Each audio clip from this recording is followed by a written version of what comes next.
Olá pessoal, quem vos fala aqui é o engenheiro Hércules. Eu vou ensinar para vocês como fazer encargos sociais, fazer o cálculo dos encargos sociais e trabalhistas no Orçat 3.0.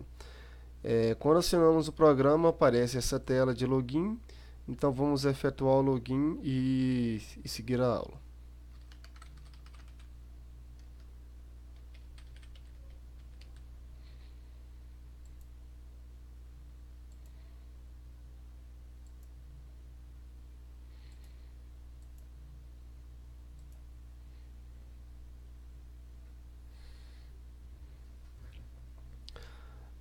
Aqui aparecemos na guia matriz para fazer composições de cursos. Vamos agora à composição de encargos sociais.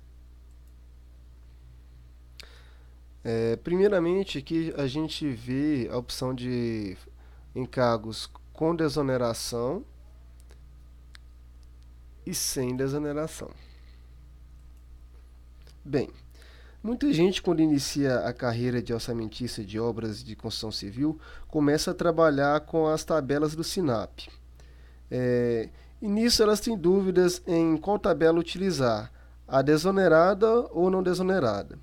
Diante dessa recorrente pergunta, eu vou esclarecer a questão. De acordo com a CLT, 20% do salário dos empregados com carteira assinada é destinado às despesas previdenciárias, no caso o INSS, independente do setor produtivo em que a pessoa esteja inserida.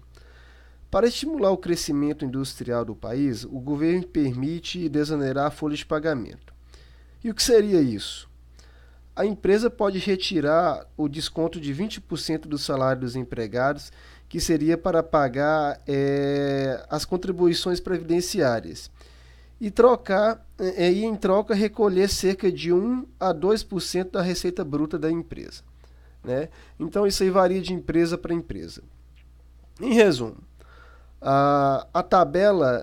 as tabelas não desoneradas ou sem desoneração são passíveis de recolhimento de 20% do salário dos empregados para as contribuições previdenciárias. As tabelas desoneradas ou com desoneração são passíveis de recolhimento de cerca de 1 a 2% da receita bruta da empresa para contribuições previdenciárias. Quem avalia se é ou não vantajoso desonerar a folha de pagamento é a empresa, mas ela terá que comunicar isso ao governo. Então, no caso, eu vou considerar aqui nessas composições que a minha empresa não é desonerada, ok? Então vamos lá. Eu vou explicar aqui o que seria cada item aqui. O INSS. O INSS é o Instituto Nacional de Seguro Social. A alíquota que vamos pagar aqui é de 20%, ela é estipulada por lei. Em seguida, temos aqui o FGTS, que é o Fundo de Garantia sobre o Tempo de Serviço. A alíquota dele é de 8%, que o empresário vai pagar, e também a alíquota é fixada por lei. Temos aqui o salário educação, que é destinado a custear a educação pública no país. A alíquota é de 2,5% e também é fixada por lei. Temos aqui o SESI, o SENAI e o SEBRAE, ou seja, o Sistema S. O SESI é o Serviço Social da Indústria, o SENAI é o Serviço Nacional de Aprendizagem Industrial e o SEBRAE é o Serviço de Apoio à Pequena e Média Empresa. Todas as alíquotas também são fixadas por lei. O INCRA, que é o Instituto Nacional de Colonização e Reforma Agrária, a alíquota também é por lei, né? É fixada por lei. E temos aqui também o seguro contra acidentes de trabalho. O setor da construção civil é um setor que corre muito risco de trabalho. Neste caso, a alíquota também é estipulada por lei.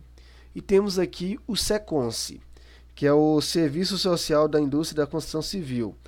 Cabe ao orçamentista verificar a necessidade de incluir essa alíquota. Se o local onde for executar a obra tiver SECONSE, o ideal é que ele coloque no custo dos encargos sociais. Temos aqui o horista e mensalista. Vou explicar o que são horistas e mensalistas. Os horistas são os profissionais que trabalham e você vai cobrar o trabalho dele, o custo horário dele. Né? No caso, a mão de obra direta. Os mensalistas são aqueles que trabalham por salário, então eles vão receber mensais. No caso, seria a mão de obra indireta. Voltando aqui, vamos mostrar como que se calcula as férias. Mas antes de começar esse cálculo, precisamos saber quantos dias úteis que realmente a pessoa trabalha durante o ano. Para fazer isso, eu vou abrir uma planilha que eu fiz para fazer esse cálculo,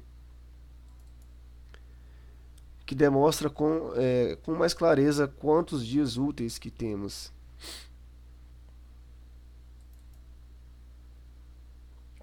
No caso, o ano tem 365 dias.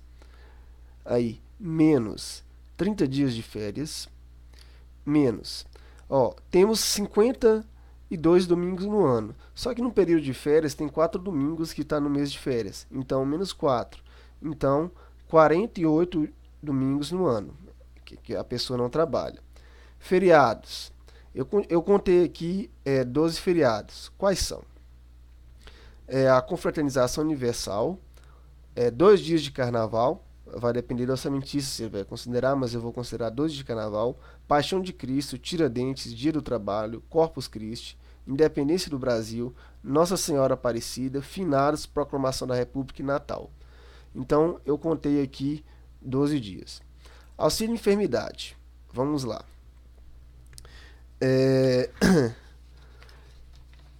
O ideal é que a empresa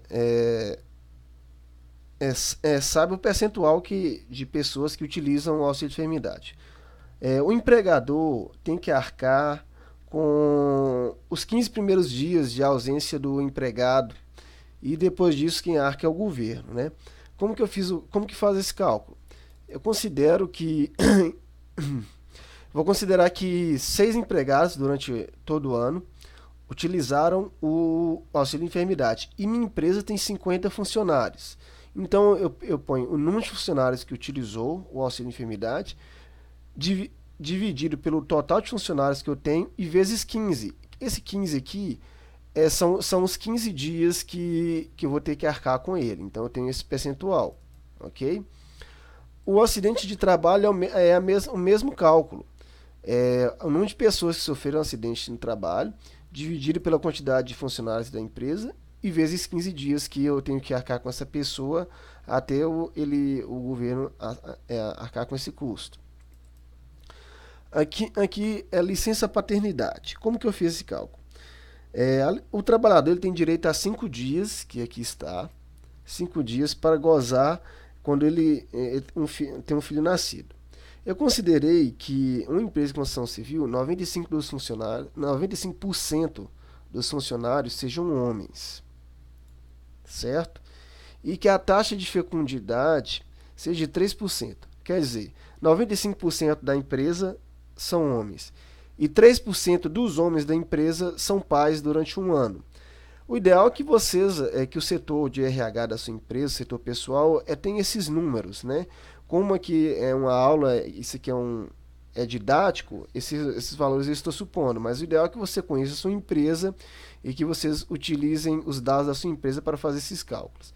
Então, 95% dos homens 95% são homens e 3% dos homens são pais durante o ano, vezes 5 dias. Aqui eu tenho a quantidade de dias que vai ser descontado. E faltas justificadas. O que são essas faltas? Quando um funcionário fica doente, ele entrega atestado, ou morre alguém na família, ou ele trabalha em época de eleição, ele tem que gozar dos dias. Então eu pus aqui 2 dias, mas vocês têm que ter esses dados aí, vocês podem pôr a quantidade de dias médias por funcionário. No caso aqui, a quantidade de dias úteis trabalhados que eu considerei da minha empresa é de 270,46 dias. Então eu vou utilizar esse número para fazer meus cálculos de agora para frente. Voltando no OSSAR.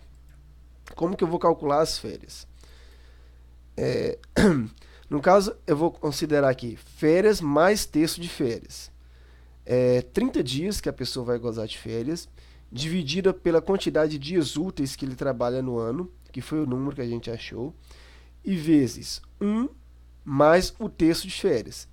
Feito isso, eu tenho o cálculo do percentual de terço de férias que vai incidir sobre o salário do funcionário. Repouso semanal remunerado.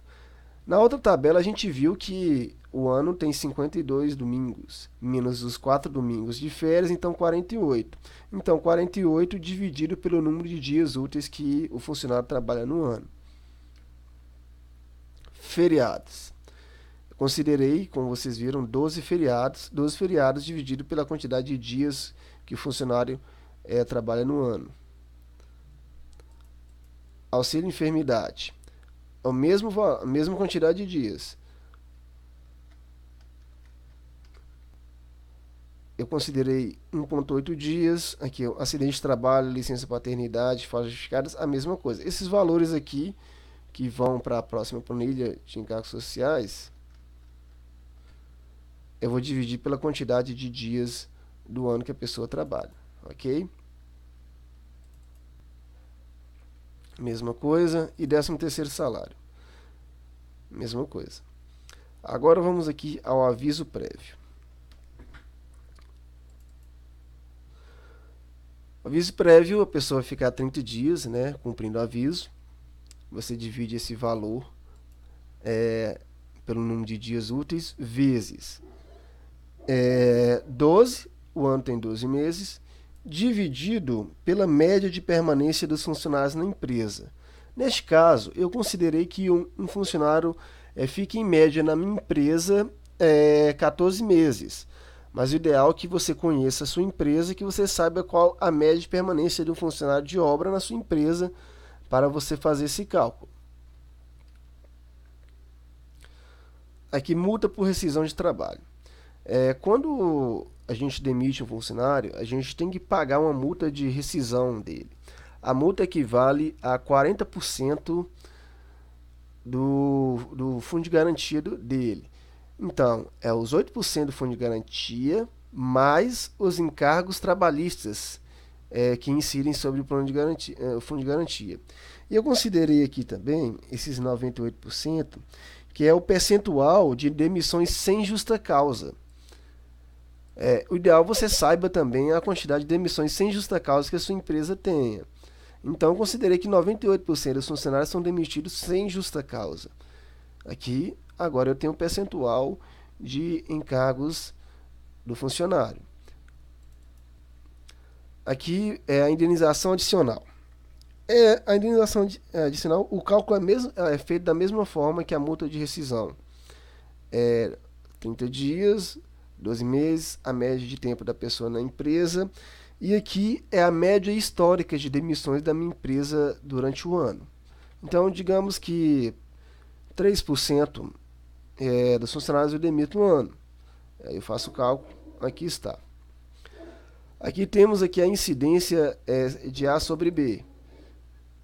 No caso aqui, os encargos trabalhistas sobre os sociais básicos. Aqui incidência sobre férias, sobre 13º e sobre FGTS. Então, pessoal, eu espero que vocês tenham entendido e qualquer dúvida estou à disposição e vamos trabalhar com essas alíquotas aqui de encargos sociais nos próximos orçamentos, ok? Muito obrigado, um abraço a todos.